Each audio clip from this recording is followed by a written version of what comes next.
Mesdames et messieurs, une fois de plus, je suis encore ravi de vous retrouver devant votre petit écran. Dans le cadre de cette émission, tu dois comprendre. Et nous parlons de la nécessité de prier pour la nation. La prière pour la nation n'est pas, n'est-ce pas, une option. C'est une obligation. Les chrétiens devraient le comprendre. Parce que le Dieu que nous servons, les prières que nous lui adressons au nom de Jésus, ce Dieu-là a créé les nations. Ce Dieu-là a un plan pour chaque nation. Et pour chaque saison, il y a des choses qui doivent être réalisées. Alors, s'il y a des saisons qui deviennent des saisons de troubles, des saisons de guerre, cela veut dire qu'il faudra attendre un autre cycle pour que ces saisons-là soient rattrapées. Et pour éviter ce genre de retard, il est important que les chrétiens se mobilisent dans la prière. Vous savez, peut-être parce que nous avons toujours été en paix, nous n'apprécions pas ce que c'est que la paix. Pour avoir été dans des régions où il y a eu des troubles, je ne souhaiterais pas, considérant tout ce que j'ai vécu, j'ai vu là-bas, je ne souhaiterais pas que ce pays soit plongé dans la guerre. C'est pourquoi ce qui se passe à l'extrême nord du Cameroun, nous devons tous nous lever. Gloire à Dieu pour nos vaillants soldats sur le champ de bataille. Oui, héroïquement, ils se battent, mais nous devons les soutenir par nos prières. Il ne s'agit pas de prières folkloriques, il s'agit de prières qui viennent de cœurs véritablement meurtris, des cœurs de chrétiens patriotes, des cœurs de chrétiens qui savent que les desseins de l'Éternel pour cette nation sont des desseins de paix et non de désordre, qui savent que Dieu a béni ce pays et que la paix est nécessaire pour que son développement, oui, soit assuré. La dernière fois, nous avons parlé d'un livre, le livre de Joël, notamment son chapitre 2 et les versets 15 à 17. Et c'est par là, n'est-ce pas, que je commencerai aujourd'hui. Si vous avez votre Bible, ouvrez-la avec moi. Si vous ne l'avez pas avec vous, vous pouvez noter ces passages et les méditer après. Joël, chapitre 2, versets 15 à 17. Sonnez la trompette en Sion, publiez un jeûne, une convocation solennelle, assemblez le peuple, formez une sainte réunion, assemblez les vieillards, assemblez les enfants, même les nourrissons à la mamelle. Que l'époux sorte de sa demeure et l'épouse de sa chambre. Qu'entre le portique et l'autel pleurent les sacrificateurs, serviteurs de l'Éternel, et qui disent, Éternel, épargne ton peuple.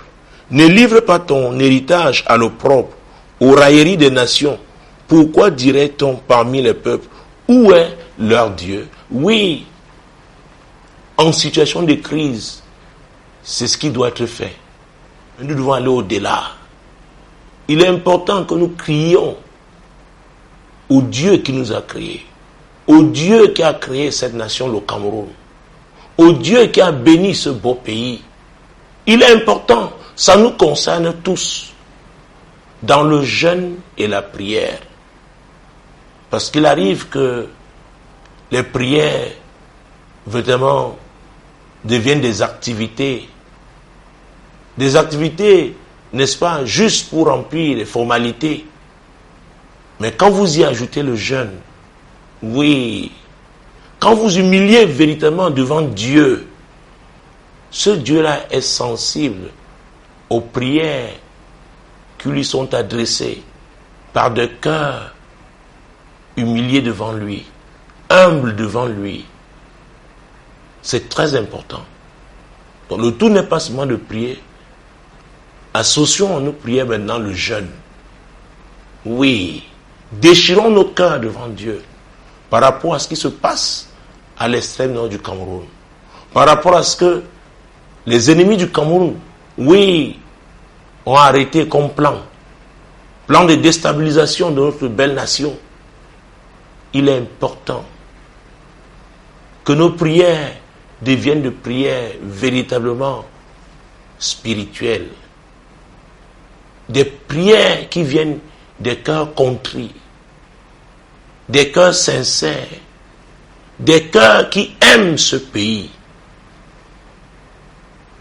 Et c'est pourquoi c'est un appel qui est lancé, un appel fondé sur la parole de Dieu à tous les croyants,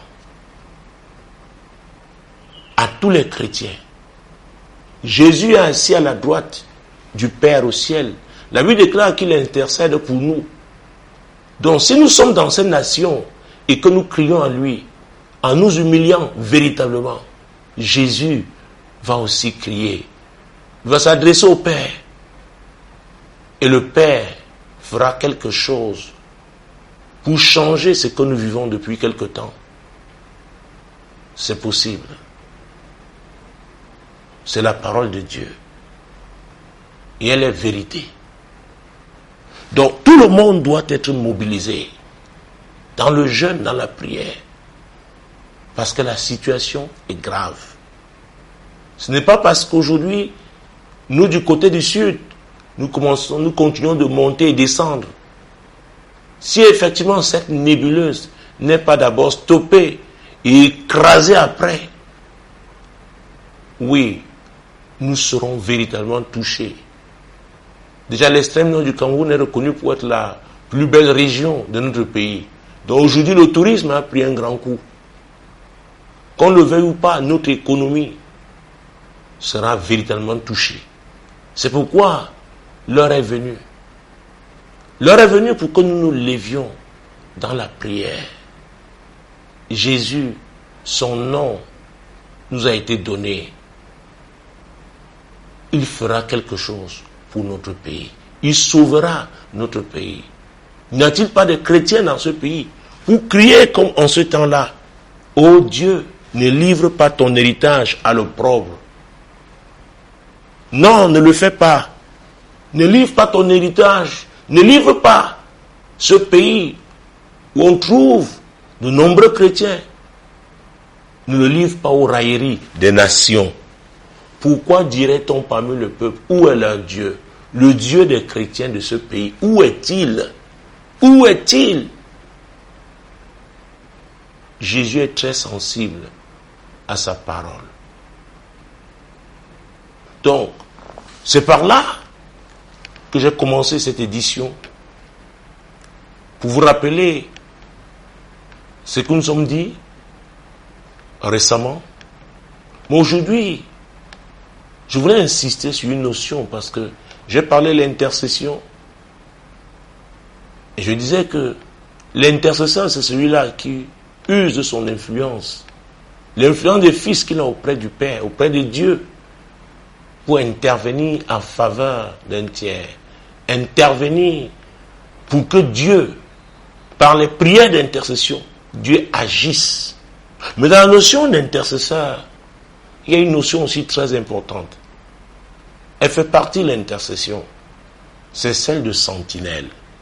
Ah oui, ceux qui ont été dans l'armée ou qui sont dans l'armée comprennent bien cette notion. Parce qu'il y a des sentinelles, n'est-ce pas?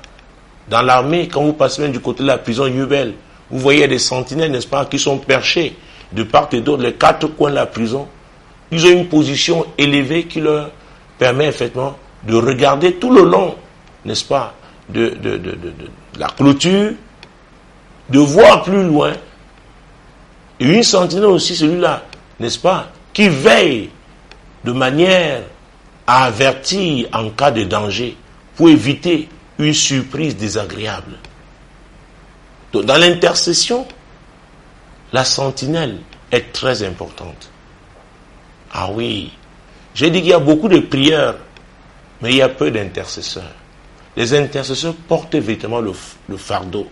Ils n'arrêtent pas de prier tant que la solution, oui, n'a pas été envoyée du Seigneur. Tant que la solution n'est pas là, l'intercesseur continue. Or, le prieur peut prier pour un temps Et ça passe parce qu'il n'a pas de fardeau.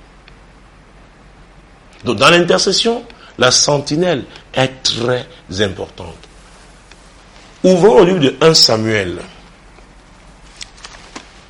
1 Samuel, nous sommes dans l'Ancien Testament,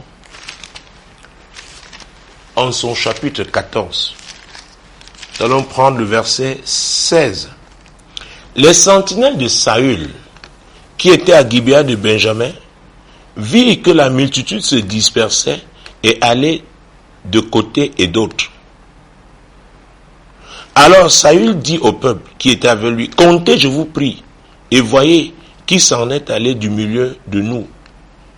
Il comptait, et voici, il manquait Jonathan et celui qui portait ses armes.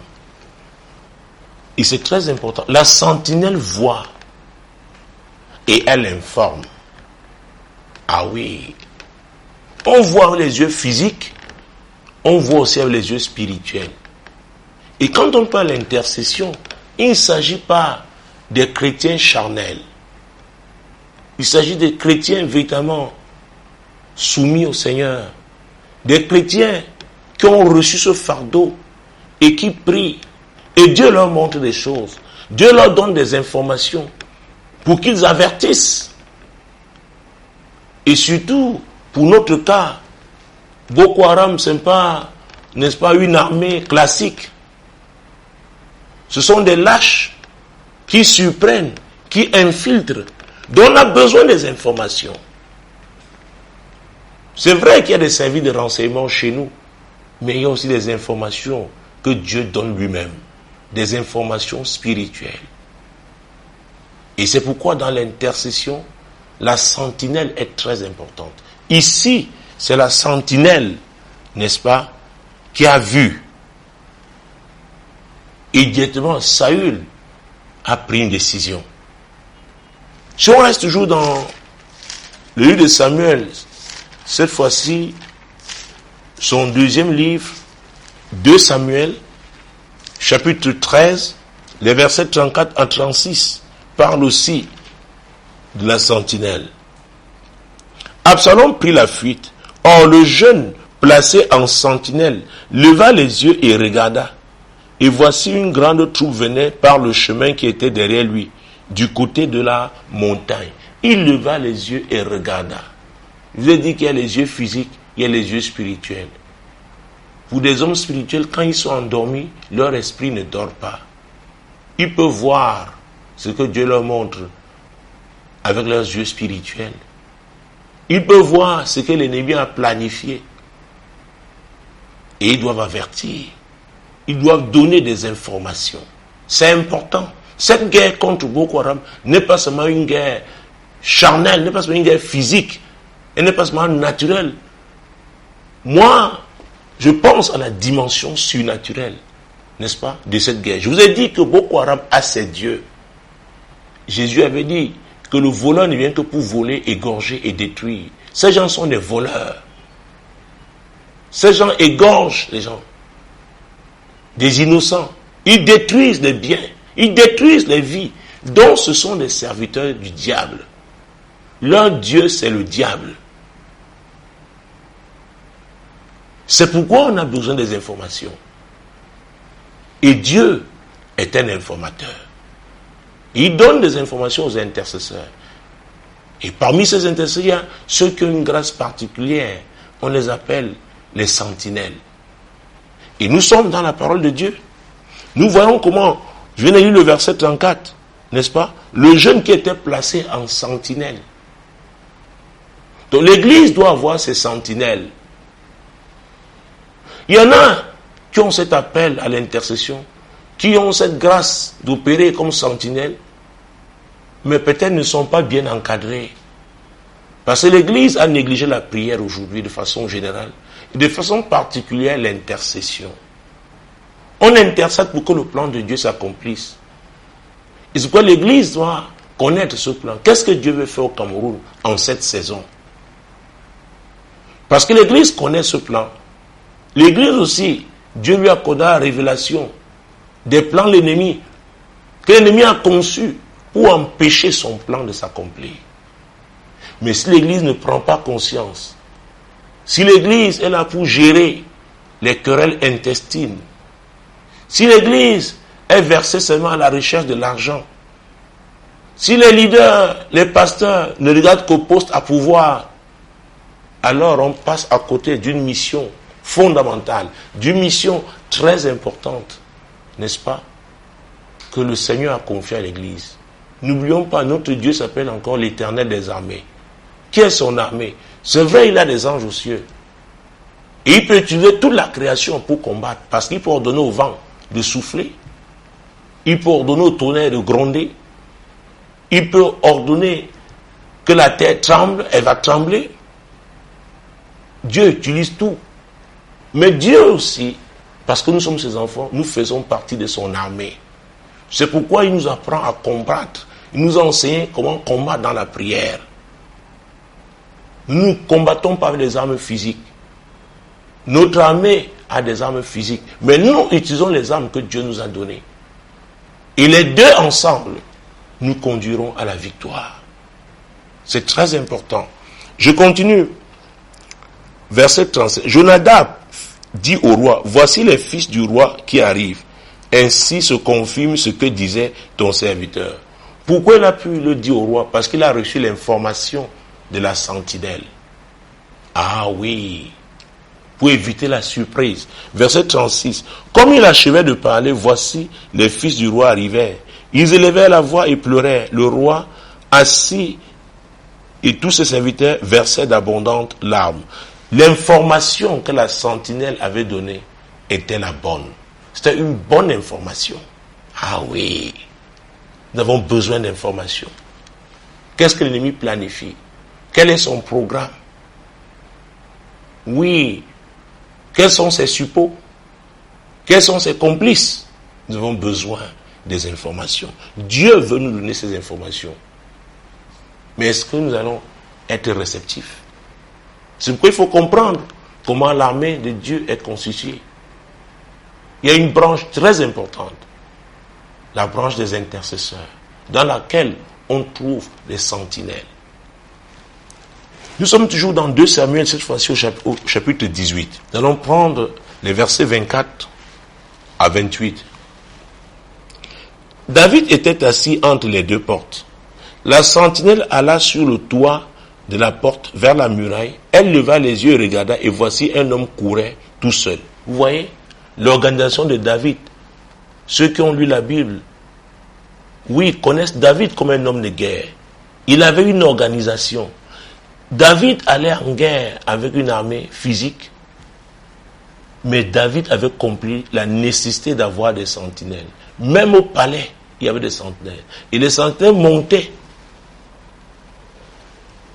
Parce qu'à leur position élevée, ils pouvaient voir à distance. Nous, dans la prière, quand on dit qu'on monte, ça veut dire qu'on est dans le jeûne. On est dans la prière par rapport à un sujet préoccupant. On fuit la distraction. On ne se réjouit pas alors que nos frères souffrent de l'autre côté. Parce qu'ils sont tristes. Ils sont déstabilisés. Nous aussi, nous sommes tristes. Et nous portons ça dans le jeûne et la prière. Voilà. La sentinelle est montée parce qu'elle savait quelle était sa place, quel était son poste, quel était son rôle. Nous continuons avec le verset 25. La sentinelle cria et avertit le roi. Le roi dit, s'il est seul, il apporte des nouvelles. Et cet homme arrivait toujours plus près. La sentinelle a averti. C'est pourquoi dans l'armée, si vous avez une information cruciale et que vous ne la donnez pas, et qu'on le sait après, ah oui, vous serez puni. C'est pareil avec l'armée de Dieu aussi. On doit donner l'information. Mais cette information est utile pour éviter qu'on soit désagréablement surpris par l'ennemi. Continuons. Verset 26. La sentinelle vit un autre homme qui courait. Elle cria au portier, voici un homme qui court tout seul. Le roi dit, il apporte aussi des nouvelles. Ah, la sentinelle jouait son rôle. Le portier ne pouvait pas voir. Parce qu'il n'y avait pas une position qui lui permettait d'opérer comme ça. En tout cas, ce n'était pas son travail. Il n'avait pas reçu cette grâce-là. Continuons. Verset 27. La sentinelle dit, la manière de courir du premier me paraît celle d'Ashima, fils de Tsadok. Et le roi dit, c'est un homme de bien et il apporte de bonnes nouvelles. Vous voyez? Donc, le roi réagissait en fonction des informations que la sentinelle lui donnait. Il est important que nous donnions des renseignements, de bons renseignements, des renseignements crédibles, oui, à nos autorités politiques, nos autorités militaires, nos autorités administratives. C'est important. Parce que quand Dieu place un intercesseur quelque part, c'est pour jouer un rôle précis. Il est serviteur de Dieu là-bas. Donc les informations qu'il a, ce n'est pas pour lui seul. Ces informations doivent être transmises. C'est très important. Donc la sentinelle voit. La sentinelle voit. Et j'allais même vous dire aussi, et puis vous le verrez tout à l'heure, que la sentinelle entend aussi. Considérant la place, la position, la grâce que Dieu lui a donnée, elle doit pouvoir informer sa hiérarchie. Continuons avec 2 Rois au chapitre 9. Nous allons prendre les versets 17 et 18. La sentinelle placée sur la tour de Jezréel vit venir la troupe de Jéhu et dit, je vois une troupe. Joram dit, prends un cavalier et envoie-le au-devant d'eux pour demander si c'est la paix. La sentinelle était à son poste. Et ça, c'est très important. Le tout n'est pas d'avoir des sentinelles, mais il faudrait encore qu'elles soient à leur poste. Il faudra encore qu'elles veillent, effectivement. La sentinelle a vu, maintenant il fallait se rassurer. On a envoyé quelqu'un, oui, qui est allé au-devant, n'est-ce pas, de cette troupe qui arrivait, pour se rassurer si c'était la paix. Parce que si ce n'était pas la paix, alors on avait envoyé le signal au quartier général pour que l'armée anticipe pour ne pas être surprise. Verset 18. Le cavalier alla au-devant de Jéhu et dit, ainsi parle le roi, est-ce la paix? Et Jéhu répondit, que t'importe la paix? Passe derrière moi. La sentinelle en donna avis et dit, le messager est allé jusqu'à eux et il ne revient pas. Donc ne restons pas là comme ça, il ne revient pas. S'il ne revient pas, c'est qu'il y a un problème. Réagissons. Ces gens peut-être viennent nous surprendre. Oui, pour nous frapper, pour nous détruire. L'homme qui a été envoyé ne revient pas. Les amis, Jésus dont je parle n'est pas un chef religieux. La religion a conçu son modèle, mais ce dont je parle, c'est le modèle divin. C'est le modèle divin. C'est très important. Ce n'est pas parce que Dieu vous a placé quelque part que vous n'allez pas veiller.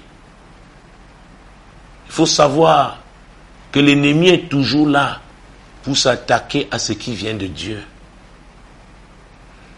Donc, quand Dieu vous établit à un endroit pour que vous accomplissiez ses desseins, il y aura un opposant qui sera certainement un serviteur du diable, parce que quand il y a une position, il y aura aussi une opposition. C'est clair, aussi bien au plan spirituel qu'au plan naturel. Parce que j'ai l'habitude de dire que ce que nous vivons dans le naturel vient du spirituel. Donc le roi aussi avait sa sentinelle. Ah oui.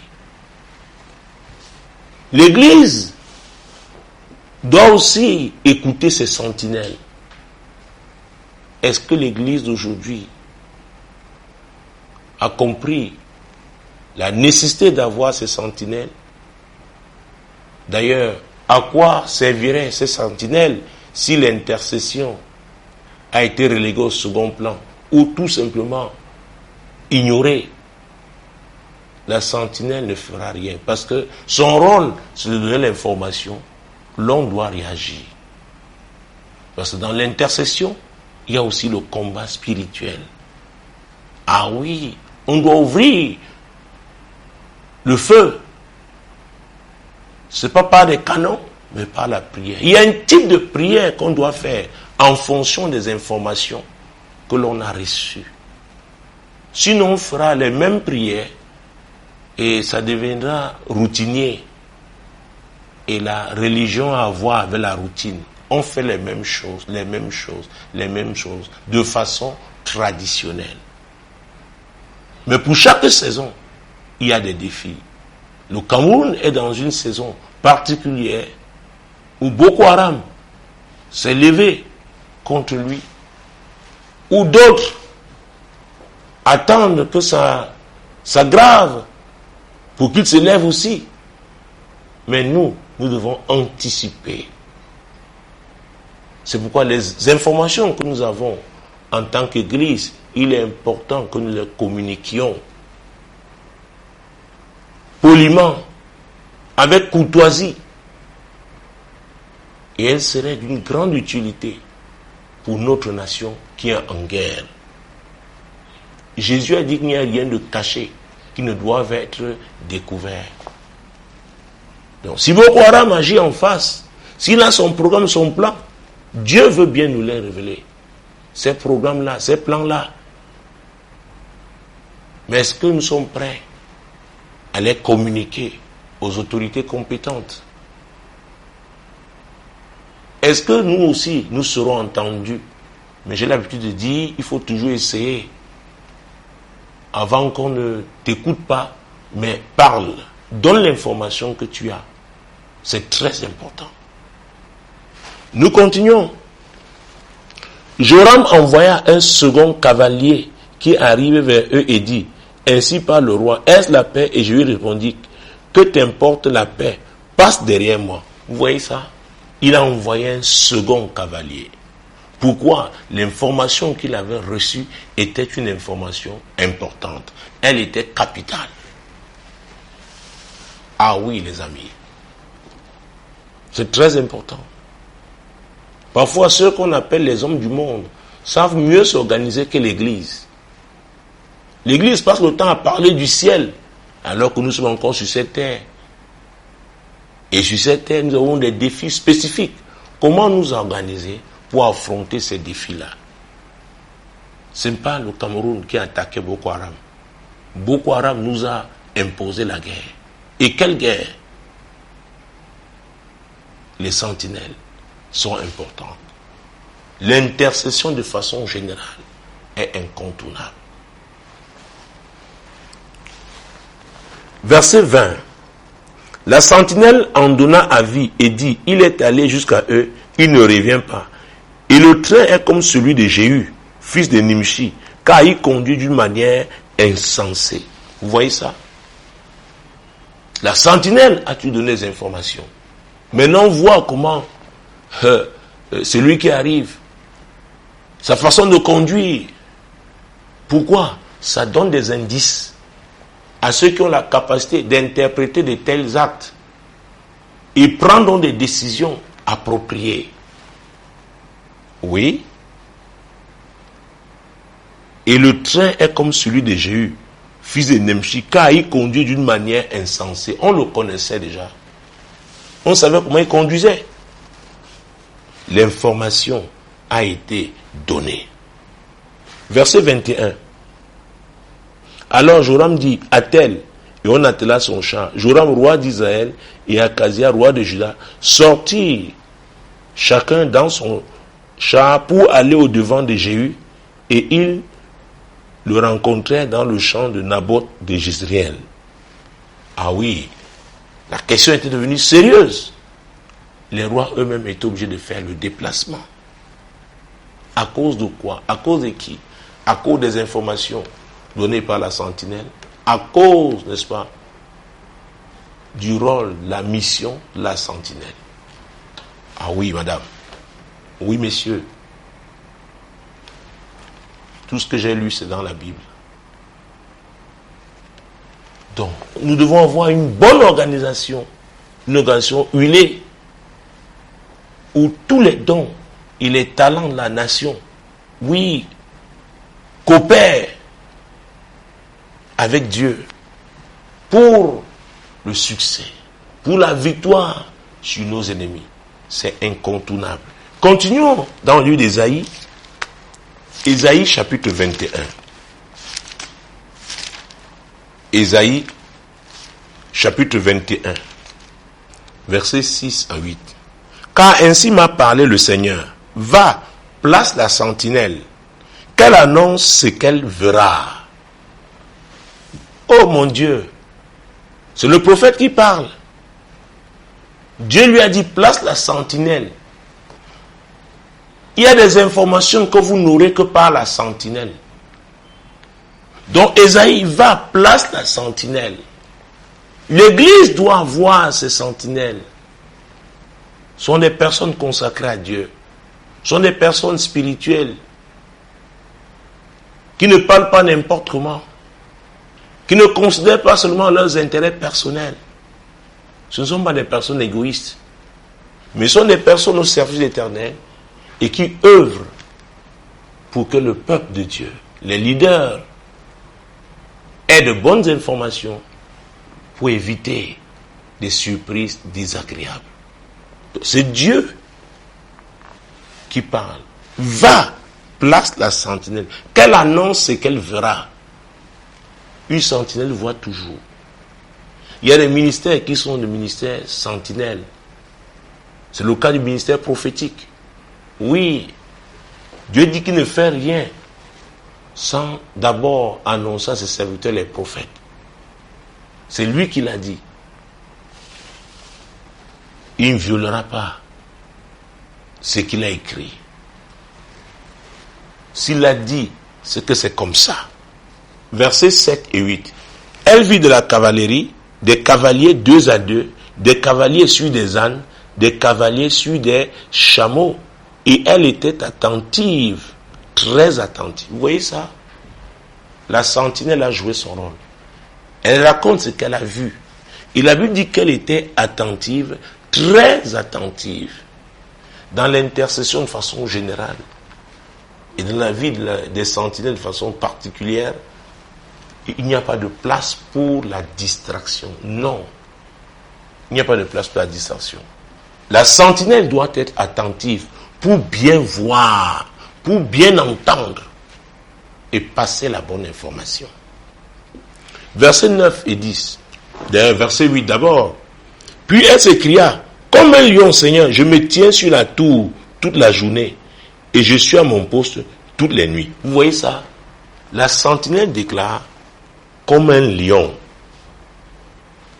Comme un lion. Vous connaissez la robustesse du lion. La force du lion. Comme un lion, je me tiens sur la tour toute la journée.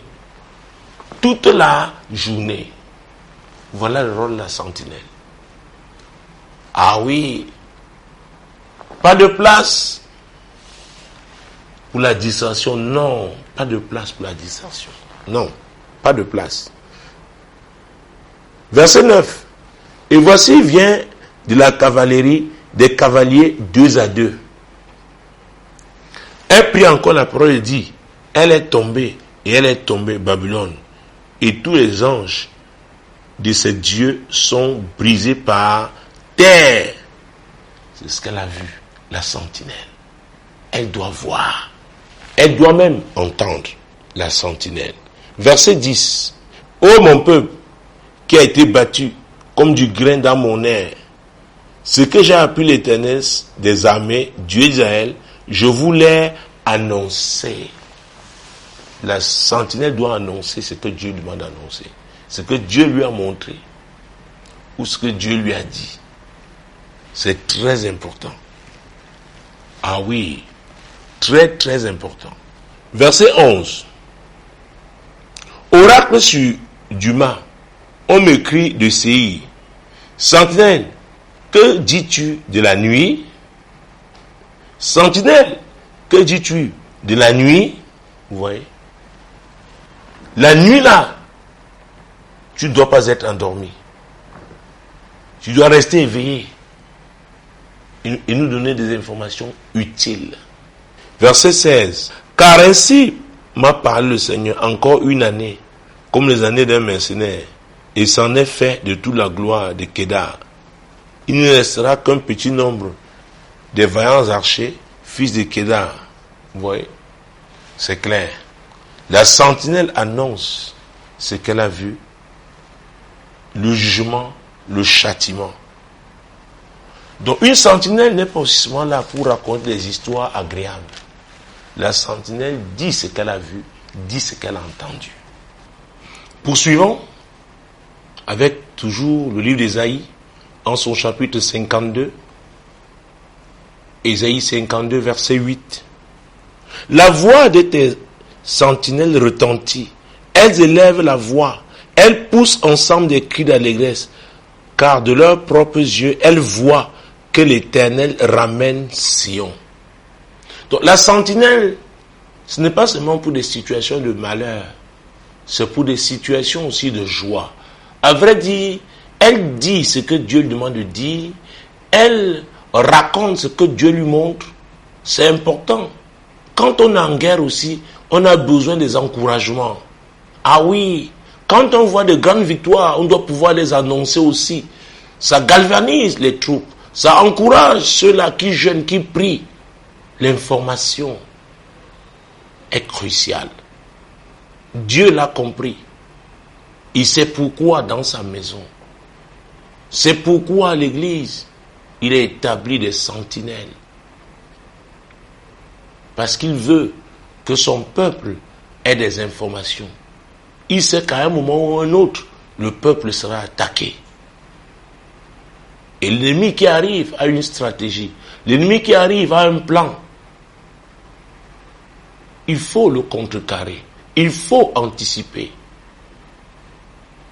Et quand c'est le moment de grande victoire, ah oui, la sentinelle aussi passe l'information.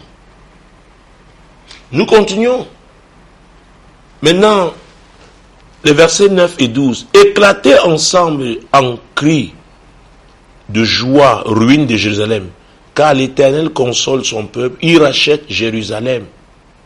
Vous voyez, la sentinelle parle, parce qu'elle a vu, parce qu'elle a entendu.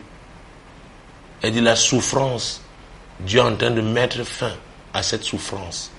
Nos prières n'ont pas été vaines. Notre intercession n'a pas été vaine.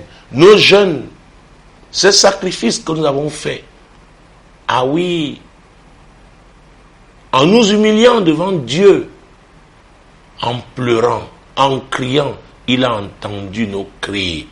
C'est pour bientôt la victoire. C'est le rôle de la sentinelle. Verset 11. Partez, partez, sortez de là. Partez, partez, sortez de là.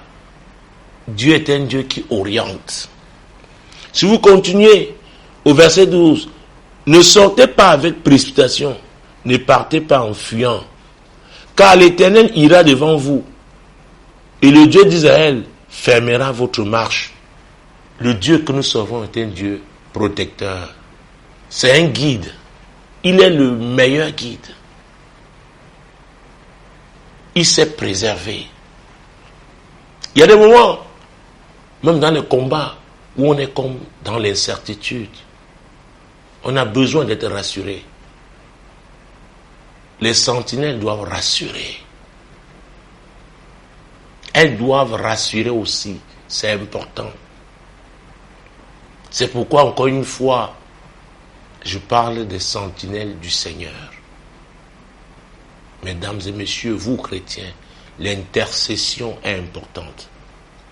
Si dans votre communauté chrétienne, on ne vous a pas parlé de l'intercession, il est temps d'interpeller votre berger. Dites-lui, et je vous le permets. Pasteur, j'ai entendu, j'ai écouté une émission, tu dois comprendre la Solution TV, sur la nécessité de prier pour la nation, d'intercéder pour la nation. Pasteur, où sont les intercesseurs de l'Église? Est-ce que la situation de notre pays n'intéresse pas notre paroisse? Ne sommes-nous pas des Camerounais? Ne sommes-nous pas au Cameroun? Pasteur, enseigne-nous sur l'intercession. Ah oui, c'est important. C'est un devoir. C'est un devoir. Je sais que dans les écoles de théologie, dans les écoles bibliques, les enseignements sur la prière ne sont pas assez consistants, je le sais. Beaucoup aiment prêcher seulement, enseigner, mais quand il s'agit du jeûne de la prière, croyez-moi, même les pasteurs, ils n'aiment pas le jeûne, n'aiment pas la prière. Et quand il s'agit de l'intercession, ce n'est pas seulement la prière. Ah oui, c'est un fardeau que vous portez jusqu'à ce que Dieu apporte la solution. Point de repos pour lui-même.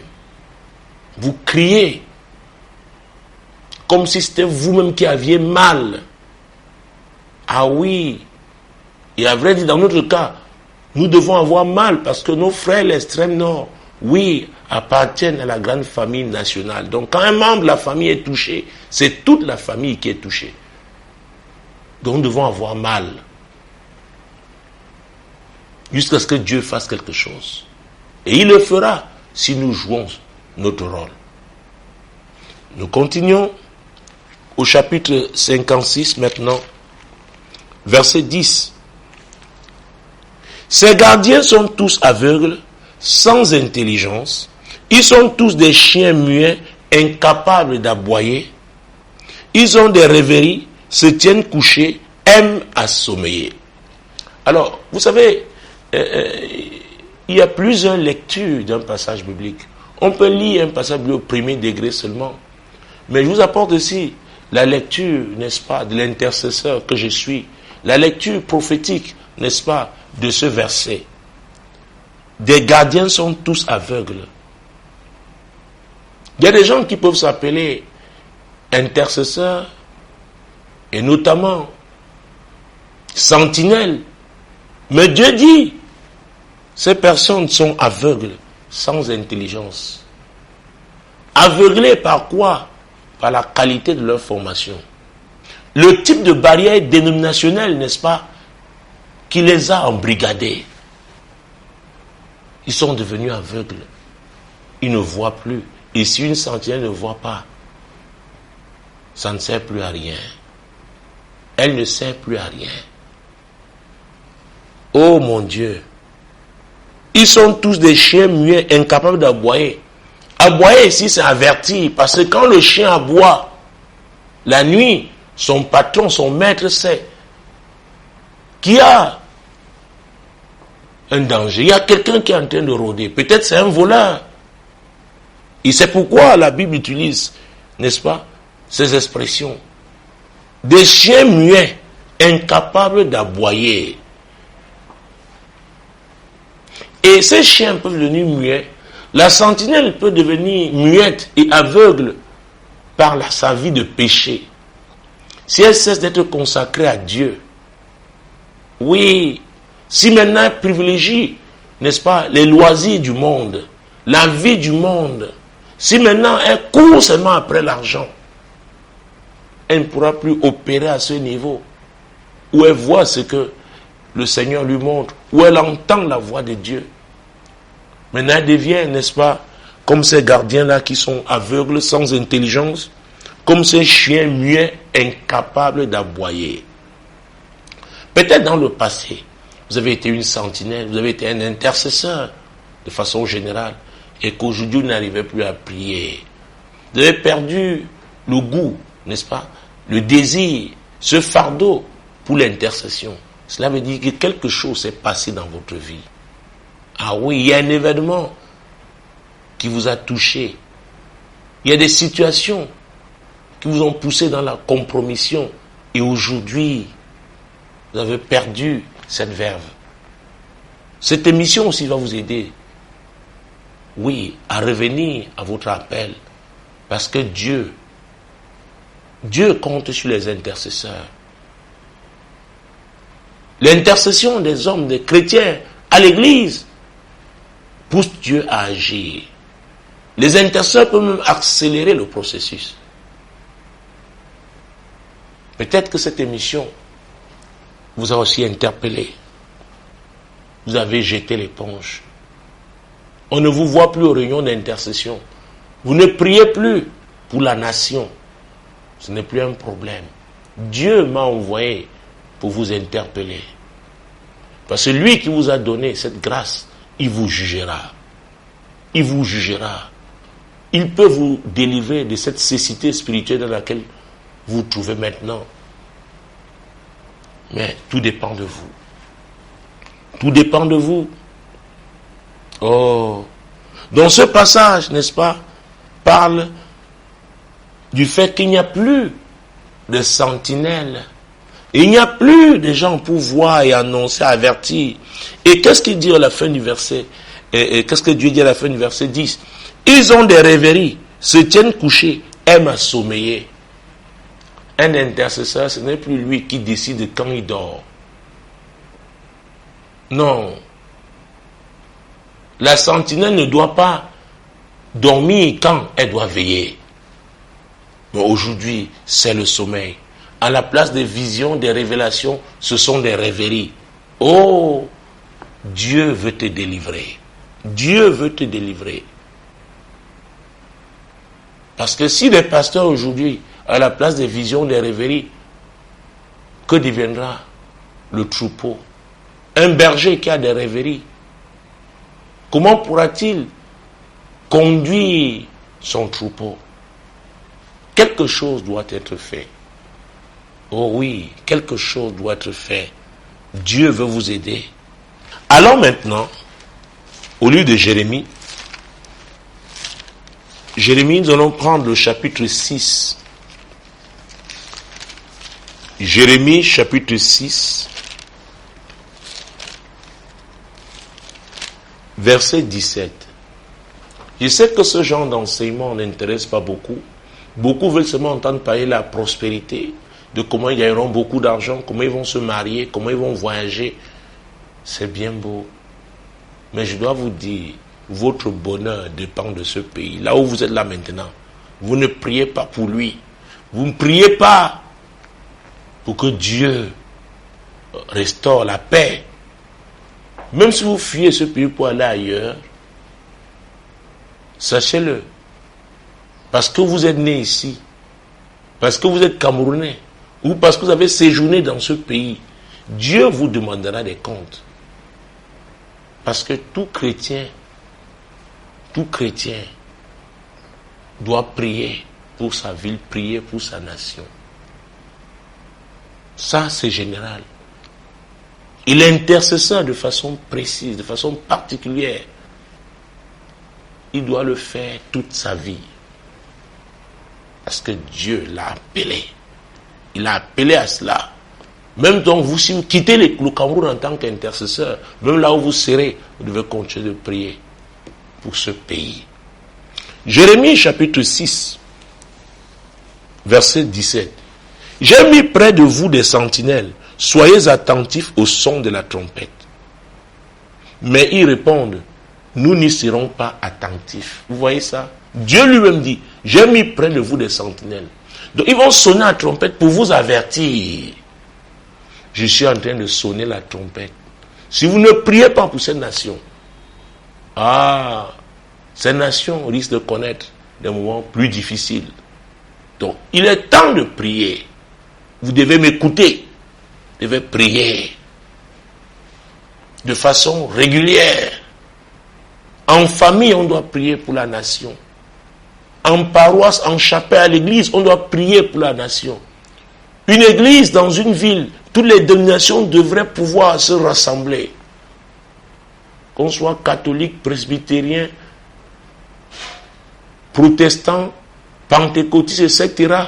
Pouvoir se retrouver et prier pour la nation. C'est la volonté de Dieu. Il n'y a aucune dénomination au ciel. Ah oui.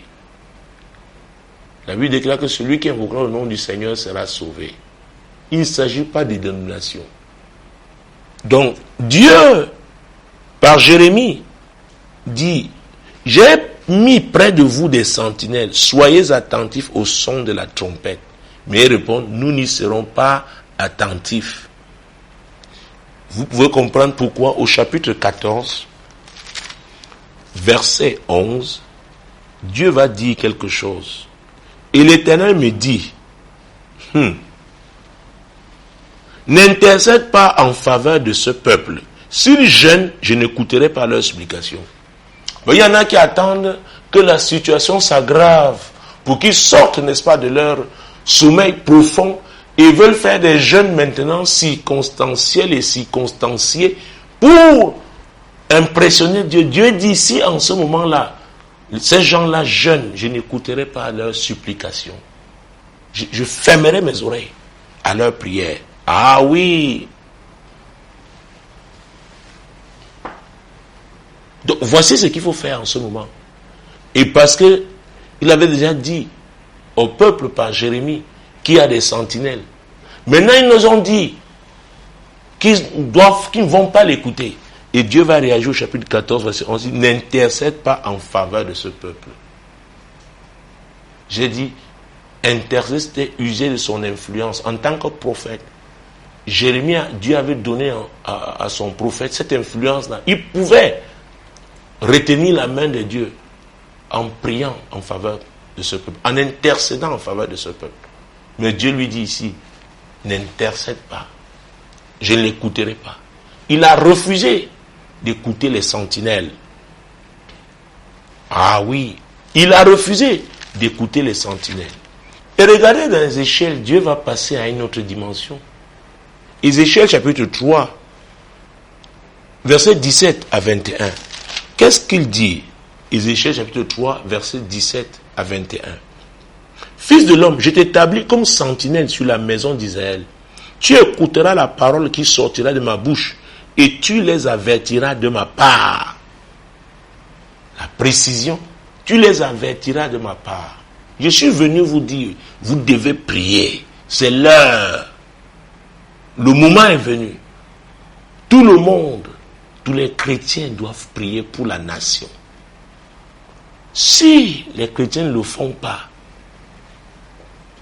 la situation va s'aggraver. Quand je dirai au méchant, tu mourras, si tu ne l'avertis pas, si tu ne parles pas pour détourner le méchant de sa mauvaise voie et pour lui sauver la vie, ce méchant mourra dans son iniquité et je te redemanderai son sang. Vous voyez? Quand une sentinelle, sa responsabilité. Verset 19. Mais si tu avertis le méchant et qu'il ne se détourne pas de sa méchanceté et de sa mauvaise voie, il mourra dans son iniquité et toi, tu sauveras ton âme. Donc, en vous avertissant, je sauve mon âme moi-même. L'heure est à la prière, l'heure est à l'intercession pour la nation. Vos projets égoïstes là, reléguez-les au second plan pour le moment. Parce que s'il n'y a pas de paix, s'il n'y a pas la paix dans ces nations, vous ne pourrez pas les réaliser ici. Ce n'est pas possible. Continuons. Si un juste se détourne de sa voie et fait ce qui est mal, je mettrai un piège devant lui et il mourra parce que tu ne l'as pas averti. Il mourra dans son péché. Il ne parlera plus de la justice qu'il a pratiquée et je te redemanderai son sang. Mais si tu avertis le juste de ne pas pécher et qu'il ne pêche pas, il vivra parce qu'il s'est laissé avertir et toi tu sauveras ton âme. Donc le fait pour un chrétien de ne pas prier pour la nation en cette saison est un péché. Tu peux me dire que tu ne commets pas l'adultère, tu ne voles pas. Mais l'appel que le Seigneur te lance en ce moment, c'est de prier pour cette nation. C'est bien d'éviter tous les autres péchés, mais ne pêche pas en ne priant pas pour le Cameroun, en n'intercédant pas pour le Cameroun. Tu dois intercéder. C'est très important. Ah oui, tu dois intercéder. Allons au chapitre 33, toujours d'Ézéchiel. Ézéchiel chapitre 33. Versets 1 à 7. La parole d'Éternel me fut adressée en ces mots. Fils de l'homme, parle aux enfants de ton peuple et dis-leur, lorsque je fais venir l'épée sur un pays et que le peuple du pays prend dans son sein un homme et l'établit comme sentinelle, si cet homme voit venir l'épée sur le pays, sonne de la trompette et avertit le peuple, et si celui qui entend le son de la trompette ne se laisse pas avertir, et que l'épée vienne le surprendre, son sang sera sur sa tête. Il a entendu le son de la trompette, il ne s'est pas laissé avertir, son sang, oui, son sang sera sur lui. S'il se laisse avertir, il sauvera son âme. Je suis venu vous avertir. Le tout n'est pas de porter les habits blancs le jour de la Sainte Seine à l'église. L'heure est venue par vos prières. Les prières venant des chrétiens sincères. Pas des détourneurs des deniers publics. Parce que ceux-là encore sont des destructeurs. Ils nous détruisent. C'est une autre forme de guerre. Peut-être un jour je parlerai de ça. Ce sont des destructeurs, mais des chrétiens qui craignent Dieu. Oui, ils doivent prier pour la nation. Ils doivent le faire. Si la sentinelle voit venir l'épée et ne sonne pas de la trompette, si le peuple n'est pas averti et que l'épée vienne enlever à quelqu'un la vie, celui-ci périra à cause de son iniquité, mais je redonnerai son sang à la sentinelle. Dieu ne me demandera pas ton sang. Dieu ne me demandera pas votre sang. Parce que je vous ai dit, même si ça ne vous plaît pas, ce message ne vous plaît pas, c'est le message de Dieu. Et pendant toutes ces éditions, ces dernières éditions, vous le savez, j'ai parlé de l'intercession, la nécessité donc de prier pour la nation en me basant sur la parole de Dieu. Ah oui, les pasteurs aiment insister sur les offrandes, les dîmes, c'est bien tout ça. Mais en ce moment, si vous l'avez fait dans le passé, si vous avez oublié d'enseigner le peuple comment prier pour la nation, comment intercéder. Et si vous voulez, nous sommes prêts à venir dans votre paroisse. Nous, je parle à la maison de prière du Cameroun, tenir des séminaires sur l'intercession. Ah oui, c'est très important.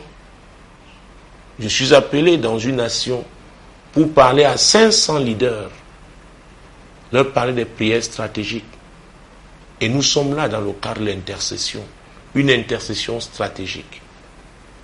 Ce peuple n'est pas encore en guerre, mais Dieu a parlé aux pasteurs là-bas. Et c'est pourquoi ils ont anticipé.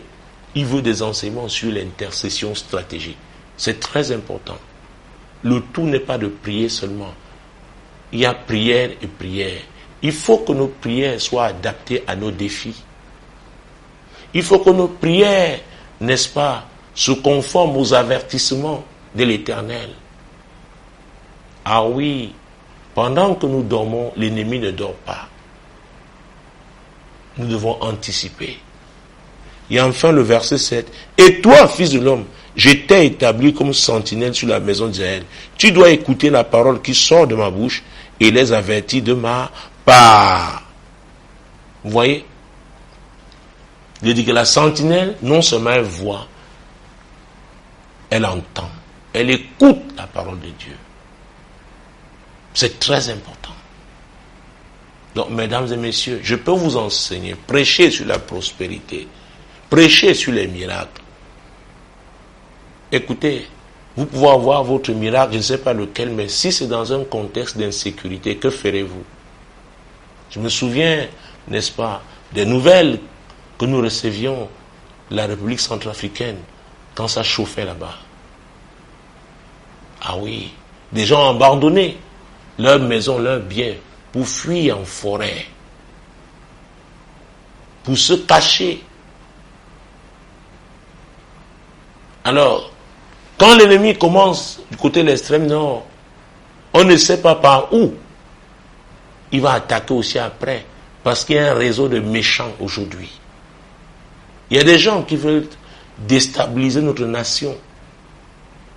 Donc, commençons par étouffer l'ennemi de l'extrême nord et demeurons vigilants dans la prière par rapport aux autres ennemis, aussi bien internes qu'externes.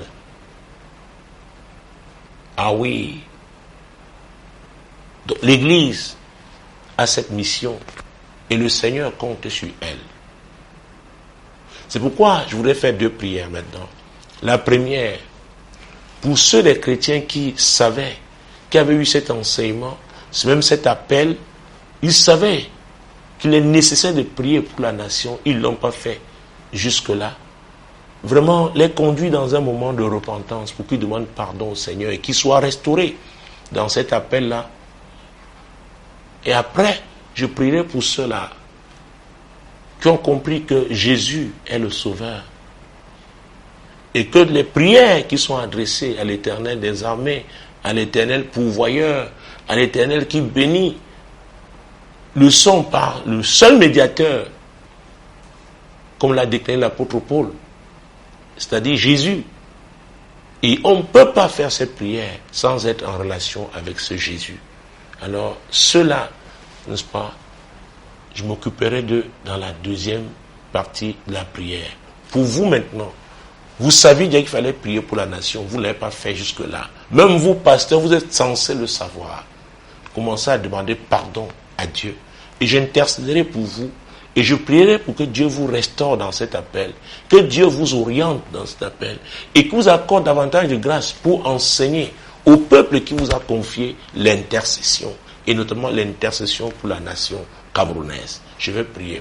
Père Céleste, en tant qu'intercesseur, je me tiens devant toi en ce moment pour demander pardon pour tous mes collègues qui savaient qu'il était nécessaire de prier pour la nation. Pas seulement un jour, un mois ou une fois l'année, mais comme une mission quotidienne. Ils ne l'ont pas fait eux-mêmes. Et ils n'ont pas enseigné au peuple qu'ils conduisent, n'est-ce pas, l'intercession. Seigneur, en ce moment, il te demande pardon. Pardonne au nom de Jésus-Christ. Pardonne, Seigneur. Pardonne au nom de Jésus. Pardonne. Et je prie au Dieu pour leur restauration. Seigneur, qu'à partir de maintenant, ils commencent à enseigner avec une nouvelle grâce, une grâce fraîche venant de toi, le peuple sur l'intercession, et qui conduisent le peuple dans l'intercession par rapport à cette nation, le Cameroun, au nom puissant de Jésus. Seigneur, voici la saison où l'Église doit comprendre que la prière est la première. Ah oui, est la première activité à l'Église. Toutes les autres choses, sans la prière, vraiment ne peuvent pas apporter des fruits probants. Seigneur, je prie pour cette grâce. Saisis les intercesseurs. Je prie afin que tu suscites des intercesseurs dans les différentes paroisses chrétiennes dans cette nation, oh Dieu. Les gens qui se lèveront pour prier, pas pour être vus, mais pour accomplir la mission que tu leur as confiée au nom puissant de Jésus. Maintenant, vous qui m'écoutiez, Jésus a dit, je suis le chemin, la vérité et la vie. Lui ne peut aller au Père que par moi. Dans Jean chapitre 3, verset 16, il est dit, car Dieu a tant aimé le monde qu'il a donné son Fils unique, afin que quiconque croit en lui ne périsse point, mais ait la vie éternelle. Vous êtes convaincus maintenant qu'en dehors de Jésus, vous allez périr. Et vous ne voulez pas périr. Vous ne voulez pas passer l'éternité en enfer. L'occasion vous est donnée maintenant de vous réconcilier à Dieu par Jésus-Christ le médiateur. Si telle est votre conviction, répétez cette courte prière après moi. Seigneur Jésus, je reconnais que tu es le Sauveur. Je reconnais aussi que je suis un pécheur. Et je regrette d'avoir péché contre toi. C'est pourquoi je te demande pardon pour mes péchés. Lave-moi avec ton sang. Fais de moi une nouvelle créature. Amen. Félicitations à vous. Si vous avez prié avec conviction, c'est la porte du royaume de Dieu qui vous a été ouverte. Mais il est important de savoir comment fonctionne ce royaume. De comprendre vos devoirs et vos droits et les appliquer. Ah oui, respecter, n'est-ce pas, les règles attachées au royaume de Dieu. Et comment pourrez-vous avoir ces informations sans enseignement? Nous, à la paroisse Compassion Globale, tous les mardis à partir de 18h30, oui, ces enseignements sont donnés et vous êtes les bienvenus. Tous les vendredis, vous êtes enseignés comment prier, les types de prières et de façon pratique, notamment l'intercession. Nous prions pour les malades et Jésus les guérit. Nous prions pour les gens qui sont embrigadés dans la sorcellerie, qui ont été bloqués par des méchants, qui vivaient sous la condamnation. Jésus les délivre. La paroisse Compassion Globale est située ici à Bonakwamo, en face de l'entrée de la Casse. Et ne l'oubliez pas, dimanche est un jour de repos chez nous. Et nous l'appelons le jour du Seigneur. Au moins une fois par semaine, passez un moment d'adoration dans la maison de Dieu. Nous vous invitons à notre culte qui commence à partir de 9h. Que le Seigneur vous bénisse. Shalom.